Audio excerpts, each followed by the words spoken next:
বিশ্বকাপের আশা বুকে ব্রাজিলের মিশন হেক্সা। তিনি ফিরবেন, খেলবেন স্বরূপে। গেল ডিসেম্বরের সার্জারির পর যে ফিটনেস খুঁজে পেতে চেয়েছিলেন তা পেয়েছেন ঠিকই। এবার বাড়তি মনোযোগ প্রতি সপ্তাহে, প্রতি ম্যাচে। বছরটা যে নিজের ক্যারিয়ার ও ব্রাজিলের জন্য ভীষণ গুরুত্বপূর্ণ।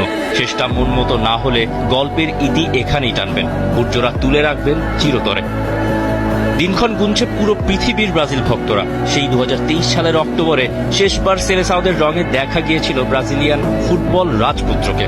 উরুগুয়ের বিপক্ষে বিশ্বকাপ বাছাই পর্বে হার। এরপর কেটে গেছে 2 বছরেরও বেশি সময়। অপেক্ষা হচ্ছে আরও দীর্ঘ।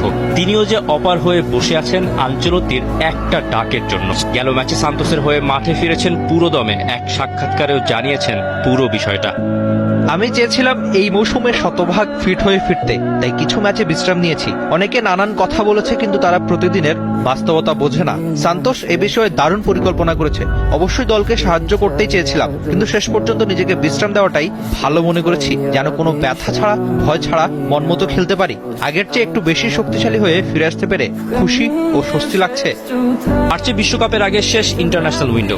ফ্রান্স আর ক্রোয়েশিয়ার বিপক্ষে 2টি ম্যাচ খেলবে সেলেসাওরা। নেইমার জানেন সেই দলে জায়গা করে নেওয়াটাই তার শেষ সুযোগ। দিন ধরে তিনিও এগোচ্ছেন তার স্বপ্নের কাছে। ভবিষ্যতে কি হবে তা তো আর জানেন না, তবে এই বছরেই হয়তো ফুটবলকে বিদায় বলে দেবেন। অবশ্যই ছন্দে ফিরতে সময় লাগবে, তবে ধৈর্য ধরলে শতভাগ পৌঁছাতে পারবো। ধাপে ধাপেই এগোচ্ছি। ভবিষ্যতে কি হবে জানি না, তাই একদিন করে এগোচ্ছি। এবছরটা খুবই গুরুত্বপূর্ণ, শুধুমাত্র সান্তোসের জন্য নয়, ব্রাজিল জাতীয় দল, এমনকি আমার নিজের জন্য। ডিসেম্বরেই হয়তো ফুটবল থেকে অবসর নিয়ে নেব। 16 মার্চ স্কোয়াড ঘোষণার আগে সান্তোসের হয়ে 4 ম্যাচ খেলার সুযোগ আছে নেইমারের কাছে। ফিট থেকে ম্যাচগুলোতে নিজের ন্যাচারাল গেম খেললেই হয়তো ডাক পাবেন ব্রাজিলের হয়ে আবারও মাঠ মাতানোর। পরের 3 সপ্তাহে বলে দেবে কেমন হতে যাচ্ছে নেইমারের গল্পের উপসংহার।